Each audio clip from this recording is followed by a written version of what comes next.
పిల్లలు త్వరగా మీ అందరూ మీ నోట్ బుక్స్ తెచ్చి నా టేబుల్ పై పెట్టండి. అందరూ హోంవర్క్స్ చేశారు కదా? హా మేడం, మేమందరం హోంవర్క్ చేసేసాం, కానీ శ్యామ్ మాత్రం చేయలేదు. కానీ ఎందుకలా? శ్యామ్, ఏంటి విషయం? హోంవర్క్ ఎందుకు చేయలేదు? శ్యామ్ సైలెంట్ గా ఉంటాడు. అది చూసి మేఘా మేడంకు కోపం వస్తుంది. ఆమె వచ్చి శ్యామ్ కి పనిష్మెంట్ ఇద్దామని అతని చేయిని లాగ్గానే ఆమె షాక్ అవుతుంది. శ్యామ్, ఏంటిది? నీ చేతులకి ఏమైంది? ఈ కట్లేంటి?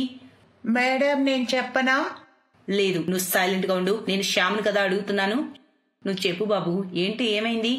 మేడం, నేను పొయ్యి మీద వంట చేసేటప్పుడు నా చేతులు కాలాయి. కానీ నువ్వెందుకు వంట చేసావు? మీ అమ్మ ఎక్కడికి వెళ్ళింది? అమ్మకు అస్సలు ఆరోగ్యం బాగోలేదు మేడం. నాన్నేమో టౌన్ కి వెళ్ళాడు పని మీద, అందుకే వంట చేయాల్సి వచ్చింది. కానీ నిన్న నా చేతులు కాలాయి, ఈరోజు వంట కూడా చేయలేదు. శ్యామ్ మాటలకు మేఘా మేడం బాధపడుతుంది. ఆమె కాస్త ఆలోచించి, శ్యామ్, ఇదిగో ఈ డబ్బు తీసుకో బాబు, ఇంటర్వెల్లో వెళ్ళి ఏదైనా కొనుక్కొని తిను. ఎలా తింటాడు మేడం? ఇక్కడేం దొరకదు కదా. ఆ పిల్లడి మాట సరైనదే. నిజానికి ఆ గవర్నమెంట్ స్కూల్ ఒక మారుమూల పల్లెటూరు జసోదాపూర్ లో ఉంది. అక్కడి వాళ్ళు ఏదైనా కొనుక్కోవాలంటే చాలా దూరం వెళ్ళాలి. అలాగే స్కూల్ కి దగ్గరలో కూడా ఏదైనా షాప్ కానీ క్యాంటీన్ కానీ లేవు. కానీ ఈ రోజు శ్యామ్ పరిస్థితి చూసిన మేఘా మేడంకు చాలా జాలి వేస్తుంది. ఇక డబ్బుతో పనవదని ఆమె తన లంచ్ బాక్స్ తీసి శ్యామ్ కిస్తుంది. ఆపై చాలా ప్రేమగా అతనితో చెబుతుంది, ఇది తీసుకో శ్యామ్, ఈ ఫుడ్ తిను. అలాగే మీ అమ్మ ఆరోగ్యం బాగయ్యేంత వరకు నువ్వు మా ఇంటి నుంచే అందరికీ భోజనం తీసుకెళ్లాలి, సరేనా? మేఘా మేడం మాటలు విన్న శ్యామ్ ముఖం వికసిస్తుంది. కాసేపటి తర్వాత స్కూల్ ప్యూన్ అక్కడికి వచ్చి, మేడం గారు, ప్రిన్సిపల్ సార్ మిమ్మల్ని పిలుస్తున్నారు, నేను క్లాస్ అయ్యాక వస్తానని చెప్పండి. లేదు మేడం గారు, సార్ చాలా కోపంగా ఉన్నారు, ఇప్పుడే రమ్మంటున్నారు. కానీ నేను క్లాస్ తీసుకుంటున్నా కదా. అలా చెప్పి మేఘా ఆ ప్యూన్ ను పంపిస్తుంది. మళ్ళీ 2 నెలలు గడిచిన తర్వాత, శ్యామ్, నీకిచ్చిన హోంవర్క్ పూర్తయిందా? హా మేడం, అయిపోయింది. సుమిత్, నువ్వు వ్యాసం రాసుకొచ్చావా? హా మేడం. Very good. స్కూల్ వదిలే టైం అయింది, పిల్లలందరూ వస్తారు కాబట్టి నా ధ్యాస వాళ్ళపైకి వెళ్తుంది. ఈలోపు మీరు రాస్తూ ఉండండి, సరేనా? మేడం, మీకు మేము సాయం చేయమా మ్యాగీ తయారీకి? లేదు లేదు, నువ్వు చదువుపై శ్రద్ధ పెట్టు శ్యామ్, ఇదంతా నేను చూసుకుంటాను. మంచి జీతం వచ్చే గవర్నమెంట్ స్కూల్ టీచర్ ఇలా తన రోజు గడవడానికి మ్యాగీ బండి నడపడం అనేది ఒక వింతైన విషయం. కానీ ఇదే నిజం. మేఘాని జాబ్ నుంచి తీసేశారు. ఇక ఆమె బ్రతుకు గడవటం కోసం అని చెప్పేసి స్కూల్ బయట మ్యాగీ బండి పెట్టుకుని జీవితాన్ని వెలదీస్తూ ఉంది. ఆ మ్యాగీ అమ్మగా వచ్చిన డబ్బే ఆమె ఆదాయం. మేడం, నాకు ఒక ప్లేట్ మ్యాగీ కావాలి. నాకు కూడా. మేడం, నాకు 3 ప్లేట్ల మ్యాగీ కావాలి. అవునా? 3 ప్లేట్లు నువ్వే తింటావా? లేదు మేడం, ఒకటి నాకు, ఒకటి కన్యకి, ఒకటి రమ్యకి. ఓ, అయితే సరే. మేఘా అందరి పిల్లలకు వాళ్ళ వాళ్ళ మ్యాగీ అందిస్తుంది. అలా క్షణాల్లో మేఘా చేసిన మ్యాగీ మొత్తం అయిపోతుంది. అదే సమయంలో ఒక కారు మేఘా బండి దగ్గరగా వస్తుంది. అందులో నుంచి ఒక వ్యక్తి దిగొస్తాడు. అతను మేఘా మేడం బండి వద్దకొచ్చి, ఒక ప్లేట్ మ్యాగీ దొరుకుతుందా? సారీ సార్, మీరు కొంచెం వెయిట్ చేయాలి, 2 నిమిషాల్లో చేసేస్తాను. ప్రాబ్లం ఏం లేదు, తొందర ఏం లేదు, నేను వెయిట్ చేస్తాను. ఆ వ్యక్తి పేరు అభిలాష్. మేఘా మ్యాగీ చేయడంలో తదేకంగా చూస్తూ ఉంటాడు. అప్పుడే అతని దృష్టి పక్కనే కూర్చొనున్న పిల్లలపై పడుతుంది. ఏ పిల్లలకైతే మేఘా చదువు చెబుతుందో ఆ పిల్లల మీద. అది చూసి అభిలాష్ మేఘాని అడుగుతాడు, ఈ పిల్లలు స్కూల్ కి వెళ్ళరా? వెళ్తాం సార్, కానీ కొత్త సార్ వచ్చినప్పటి నుంచి స్కూల్లో చదివేమి చెప్పడం లేదు, అందుకే మేము మేడం దగ్గర చదువుకోవడానికి వస్తాం. సుమిత్, సైలెంట్ గా ఉండు. సార్, మీ మ్యాగీ తీసుకోండి. మేఘా సుమిత్ని మందలించడంతో అభిలాష్ ఇక అంతకన్నా ఎక్కువ ఏమీ మాట్లాడలేకపోతాడు, అడగలేకపోతాడు. సైలెంట్ గా మ్యాగీ తిని మేఘాకు డబ్బులిచ్చి అక్కడి నుంచి వెళ్తాడు. అతను స్కూల్ వైపుకి వెళ్లడం చూసి మేఘా షాక్ అవుతుంది. ఇక్కడంతా బానే ఉంది సార్, మీకెవరో రాంగ్ ఇన్ఫర్మేషన్ ఇచ్చినట్టున్నారు. ఇక్కడంతా ఓకే, బానే ఉంది కదా. రాంగ్ ఆర్ రైట్ అనేది నేను స్వయంగా తెలుసుకుంటాను రావు గారు. నేను మీ స్టాఫ్ ని కలవాలి, అలాగే ఇంకా పిల్లల్ని కూడా. దాని అవసరం ఏముంది? అనవసరంగా టైం వేస్ట్ మీకు. మీరు నాతో పాటు మా ఇంటికి పదండి, మంచి స్పెషల్ లంచ్ చేయించాను, తిందురు గాని ఆ తర్వాత మాట్లాడుకుందాం మనం. నేను లంచ్ చేయడం కోసం స్కూల్ కి రాలేదు, ఇన్స్పెక్షన్ కోసం వచ్చాను మిస్టర్ రావు. నన్ను నా పని చేసుకొనివ్వండి, లేదంటే మీకు బాగోదు, చెప్తున్నాను ముందే. చాలా కోపంగా అభిలాష్ ప్రిన్సిపల్ తో చెప్తాడు. అభిలాష్ ఇన్స్పెక్షన్ అధికారి. అక్కడ మేఘా గురించి కూడా అతను తెలుసుకోవాలనుకుంటాడు. అప్పుడు, ఏంటి, నువ్వు నిజం చెబుతున్నావా? ఆ మ్యాగీ బండి ఆవిడ ఇక్కడ టీచరా? ఆమెను జాబ్ నుంచి తీసేశారా? ఎందుకలాగా? మేఘా మేడంని చాలా రోజులుగా ఇబ్బంది పెడుతున్నారు సార్. కానీ ఆ రోజు హద్దు దాటిపోయారు. మీరు నన్ను పిలిచారా సార్? పిలిచి అరగంట పైన అయింది, కానీ ఇప్పుడు వచ్చావు. నీ ఈ డిసిప్లిన్ వల్ల నీ జాబ్ పోతుంది, జాగ్రత్త. సార్, అది నా క్లాస్ టైం. పిల్లల్ని వదిలి నేను వస్తే అది ఇండిసిప్లిన్ అవుతుంది.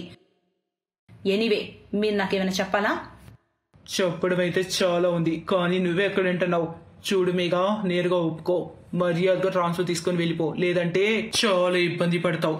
మీకు చాలా సార్లు చెప్పాను సార్, నేను ఇక్కడ నుంచి వెళ్ళనని. ఇక్కడ పిల్లలకు చాలా అవసరం ఉంది నాతో. నేను మీకు ఆ విషయం ముందే చెప్పాను. ఇక మీ చుట్టాలను కావాలనుకుంటే ఎలా తెచ్చుకుంటారో అలా తెచ్చుకోండి, నేనైతే వెళ్ళను. మేఘా మేడం ఒప్పుకోలేదని ప్రిన్సిపల్ గారు ఆమెపై దొంగతనం నేను అంటగట్టి ఆమె జాబ్ నుంచి తీసేశారు సార్. కానీ అలా ఎలా? దొంగతనానికి సాక్ష్యం కావాలి కదా. మరి మేఘా దానిపై కంప్లైంట్ చేయలేదా?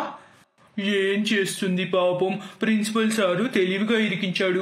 స్కూల్ కంప్యూటర్ అతనే దొంగతనం చేసి తీసుకెళ్లి రాత్రిపూట మేఘా మేడం గారింట్లో ఉంచాడు. ఊళ్ళో వాళ్ళలో కొందరికి డబ్బులు ఇచ్చి ఆమె దొంగని అబద్ధం చెప్పించాడు. ఇక పాపం ఆడపిల్ల మేఘా మేడం ఏం చేస్తుందండి? కానీ ఆమె మంచి మనసు చూడండి, ఇంత జరిగిన ఊరి పిల్లలను వదలకుండా వాళ్ళకి చదువు చెబుతుంది. వాళ్ళకు తినడానికి ఇబ్బంది లేకుండా సొంత మ్యాగీ బండి పెట్టింది. ఊళ్ళోని పేద పిల్లలకు ఫ్రీగా చదువు కూడా చెబుతుంది ఆ మేడం. పాపం చాలా మంచిదండి. మీరేదైనా న్యాయం చేయండి సార్ ఆ మేడంకి. నిజాలన్నీ తెలుసుకున్న అభిలాష్ కు మేఘా మేడంపై జాలేస్తుంది. అతను మేఘా విషయంలో సొంతంగా జోక్యం చేసుకుంటాడు. ఆపై వారం తర్వాత, మిస్ మేఘా, ఇక నుంచి మీరు ఈ school principal. Mister Rao and ఇంకా అతని బంధువుని సస్పెండ్ చేసేసావు. ఇక మీరు ఈ మ్యాగీ బండి వదిలేసి స్కూల్ పిల్లల్ని జాగ్రత్తగా చూసుకోండి. మీరు నా కోసం చేసిన దానికి థ్యాంక్ యూ సార్. కానీ సార్, నేను ఈ మ్యాగీ బండిని తీయకూడదు అనుకుంటున్నాను. ఎందుకంటే నాకే కాదు, ఇది పిల్లలకు కూడా చాలా అవసరమని నాకు అర్థమైంది. నేను ఈ బండి స్కూల్ క్యాంటీన్లో నడిపించుకోవడానికి పర్మిషన్ ఇవ్వండి సార్. అభిలాష్ నవ్వుతూ మేఘాకు సరే అని చెబుతాడు. ఈ విధంగా మేఘా ఊరందరికీ మ్యాగీ మేడంగా గుర్తుండిపోయింది. ఆపై ఆమె అక్కడి స్కూల్ పిల్లల భవిష్యత్తును అందంగా తీర్చిదిద్దడానికి సిద్ధమైంది.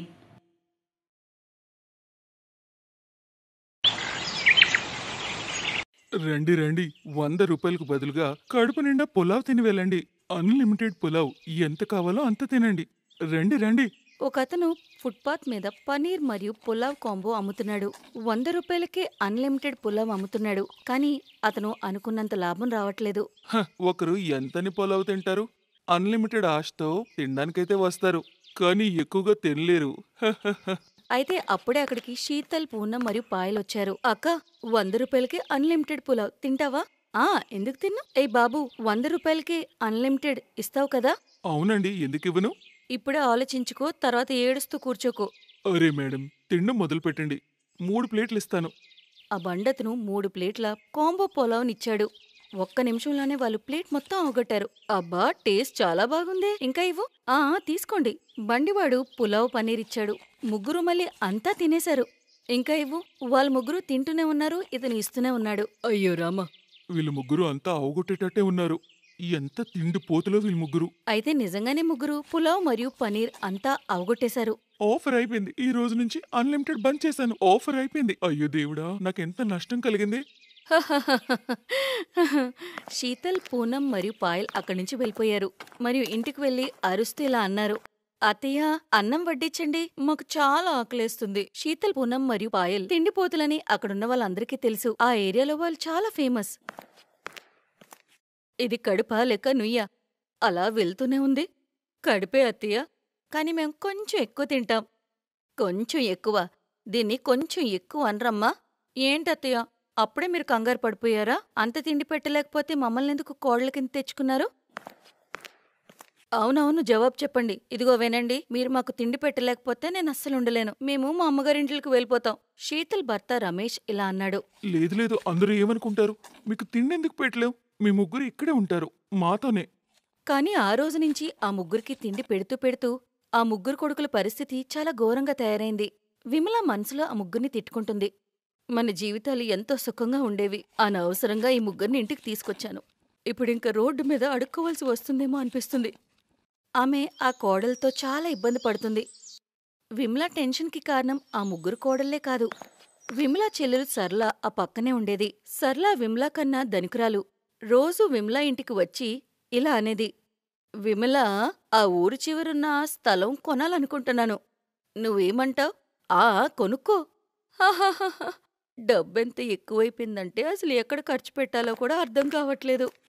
వెళ్ళు విమల, నాకోసం కొంచెం టీ తీసుకురా. విమల టీ చేసి తెస్తుంది. ఇంట్లో పాలు తక్కువగా ఉన్నాయా?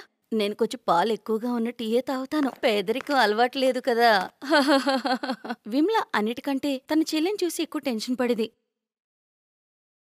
ఉదయం నుంచి సాయంత్రం వరకు ఈ ముగ్గురు తిండిపోతులకి వంట చేయడం, మరియు సాయంత్రం ఈవిడదెప్పుడు వినడం. ఏం జీవితం నాది! ఇవన్నీ ఎక్కడికక్కడ వదిలేసి నేను వెళ్ళిపోతాను. చాలా దూరంగా వెళ్ళిపోతాను. విమల ఎప్పుడూ కోపంతోనే ఉండేది. అందుకే వాళ్ళ కోడలతో కూడా స్నేహపూర్వకంగా ఉండలేకపోయేది. విమల ఒక్కరితే రోజంతా పనిచేసుకోవాల్సి వచ్చేది. అక్కడ ముగ్గురు కోడళ్ళు కూర్చొని కబుర్లు చెప్పుకునేవారు. విమలాకి అది చూసి ఒళ్ళు మండేది. కాని పాపం విమల ఏం చేయగలదు? అలాగే విమల రోజులు గడిచాయి. ఒకరోజు సర్ల పార్టీకి ఇన్వైట్ చేసింది. విమలా, సాయంత్రం మా ఇంట్లో పార్టీ ఉంది. నా స్నేహితురాళ్ళందరూ వస్తున్నారు. నువ్వు కూడా రా, కొంచెం ఏమైనా తిందువు. సరే సర్లా, నేను వస్తాను. సర్ల స్నేహితురాలతో స్నేహం కుదిరితే కాసేపు మాట్లాడుకోవచ్చని విమల అనుకుంది. కాని సర్ల వేరే మూడ్లో ఉంది. విమల సర్ల పార్టీకి వెళ్ళింది. అక్కడ వెళ్లి చూస్తే ఆమె స్నేహితురాళ్ళందరూ ఖరీదైన చీరలు కట్టుకుని కూర్చున్నారు. సర్లా, తిను మీ అక్క? హా, తిని నా పేద అక్క. చూస్తేనే తెలిసిపోతుంది. ఏమనుకోవద్దు, ఆవిడ్ని మనకి సర్వ్ చేయడానికి పిలిచాను. విమల, పద అందరికీ వడ్డించు. నేనేమైనా నీ పని మనిషినా? పని మనిషి లాంటి దానివే కదా. ఆయన మా ఇంటి పని మనిషి కూడా నీకున్న డబ్బున్నదే. హాహాహాహా. విమలాకి చాలా బాధనిపించింది. అప్పుడే తనకొక మంచి ఐడియా వచ్చింది. నీకు డబ్బుందని చాలా పొగరు కదా. నీ దగ్గర చాలా డబ్బుందని నువ్వు అనుకుంటున్నావు కదా. డబ్బైతే ఉంది, అందుకే గర్వం కూడా ఉంటుంది. హాహాహాహా. సరే, అయితే నా కోడల్ని భోజనం పిలు, మరియు కడుపు నిండా నూడిల్స్ పెట్టు. చెప్పు, చేయగలవా? ఇది సర్లాకి చాలా చిన్న విషయం. ఏం సర్లా? సర్లాకి విమల తిండిపోతు కోడళ్ళ గురించి తెలుసు. కాని తన స్నేహితురాల ముందు ఏమనలేక ఆమె ఒప్పుకుంటుంది. సరే, నేను మీ ముగ్గురు కోడలికి కడుపు నిండా నూడిల్స్ తినిపిస్తాను. సరే సరే, తీసుకొస్తాను. కాని వాళ్ళ కడుపు నిండినంత వరకు తినిపిస్తూనే ఉండాలి. కడుపు నిండా తినిపిస్తాను, తీసుకురా. విమల ఇంటికి వెళ్లి ముగ్గురు కోడళ్ళకి నూడిల్స్ కోసం చెప్తుంది. ఇది వినగానే ఆ ముగ్గురు కోడళ్ళు చాలా సంతోషించారు. పదండి అత్తయ్య, పదండి, నాకు చాలా ఆకలేస్తుంది. ఎన్ని రోజుల తర్వాత నూడిల్స్ తినడానికి దొరికింది. సరే వినండి, ఈ రోజు వరకు మీకెప్పుడూ కూడా తక్కువ తినమనే చెప్పేదాన్ని. కానీ ఈరోజు చెప్తున్నాను, మీకెంత కావాలంటే అంత తినండి. కడుపు నిండినంత వరకు తినండి. ఆ సర్లా పొగర్ను అణచండి. అరే అత్తయ్య, మీరేం టెన్షన్ పడకండి. మీ అవమానానికి మేం ప్రతీకారం తీసుకుంటాం. విమల ముగ్గురిని తీసుకుని సర్లా ఇంటికి వెళ్ళింది. త్వరగా నూడిల్స్ తీసుకురండి, కడుపులో ఎలుకలు పరిగెడుతున్నాయి. సర్లా నూడిల్స్ తెచ్చింది. కాని 1 నిమిషంలోనే వాళ్ళంతా అవగొట్టారు. ఇంకా తీసుకురండి, దీంతో ఇంకా ఆకలి పెరిగింది. సర్లా బయటించి నూడిల్ తెప్పించింది. రెస్టారెంట్ నుండి నూడిల్ వచ్చింది. సర్లా డబ్బులిచ్చింది. ఆ నూడిల్స్ కూడా 2 నిమిషాల్లో అయిపోయింది. అరే ఏంటిది, నూడిల్స్ కొంచెం కొంచెం తెస్తున్నారు. బకెట్తో తీసుకురావచ్చు కదా. బకెట్లతోనా? సరే. సర్లా దగ్గరలో ఉన్న రెస్టారెంట్స్ అన్నిటి దగ్గర నుంచి నూడిల్స్ తెప్పించింది. విమల పక్క నుండి నవ్వడం మొదలుపెట్టింది. మరియు ముగ్గురు తింటూనే ఉన్నారు. దగ్గరలో ఉన్న రెస్టారెంట్స్ అన్నిటిలో కూడా నూడిల్స్ అయిపోయింది. అప్పుడు సర్లా దూరంగా ఉన్న రెస్టారెంట్స్ నుండి తెప్పించింది. ఆమె డబ్బులిస్తూనే ఉంది. ముగ్గురు కోడళ్ళు తింటూనే ఉన్నారు. ఆ ముగ్గురు రాత్రంతా నూడిల్స్ తింటూనే ఉన్నారు. మరి ఉదయం, ఇప్పుడు కొంచెం మంచూరియా దొరికితే భలే ఉంటుంది. సర్లాకి కోపం వస్తుంది. లేవు నా దగ్గర డబ్బులన్నీ అయిపోయాయి. వెళ్ళండి మీరిక్కడి నుంచి. ఏ, నువ్వు బాగా డబ్బున్నదనేవు కదా. సర్లా, నువ్వే కదా పందెం పెట్టుకున్నావు. అప్పుడే డబ్బులెలా అయిపోతాయి? డబ్బులేవి లేవు. లేవు, డబ్బులు లేవు. వెళ్ళండి ఇక్కడి నుంచి. లేవు నా దగ్గర డబ్బులు. పొగరబోద్దానా? ఇక మీదట నా ఇంటికి రాకు, అర్థమైందా? కడుపు నిండా నూడిల్స్ పెట్టలేదు గాని వచ్చింది పొగరు చూపించడానికి. విమల ఆమె ముగ్గురు కోడల్ని తీసుకుని ఇంటికి వచ్చింది. మరియు ఆ ముగ్గురితో స్నేహం మొదలైంది. అత్తయ్య, మంచి గుణపాఠం చెప్పారు సర్లా పినికి. కరెక్ట్గా చెప్పింది. మళ్ళీ ఇంకెప్పుడు ఇక్కడికి రాదు. మంచి పనైంది. అత్తయ్య, మీతో అనవసరంగా గొడవపడేవాళ్ళము. మీ మనసు చాలా మంచిది. కలిసి పనిచేసుకుందాం, కలిసి వండుకుందాం. అత్తయ్య, ఇప్పుడు ఇంటి నుంచే క్లౌడ్ కిచెన్ కూడా ఓపెన్ చేసుకోవచ్చు. మనం ఇంటి నుండి అన్ని తయారు చేసి పంపించవచ్చు. మనం డబ్బులు కూడా సేవ్ చేసుకోవచ్చు. మాకు తెలుసు మేము ఎక్కువ తింటామని. ఇకపై మనం అందరం కలిసే వంట చేసుకోవచ్చు. డబ్బులు సంపాదించుకుందాం, అప్పుడు టెన్షన్ కూడా ఉండదు. ఆ తర్వాత రోజు తన తిండిపోతు కోడలతో కలిసి వంట చేసుకునేది. ఇంటి నుండే అమ్మేవారు మరియు డబ్బులు సంపాదించుకునేవారు. విమల ఇల్లు కూడా సుఖశాంతులతో నిండిపోయింది మరియు అందరూ అలాగే సంతోషంగా ఉండసాగారు. Thanks for watching.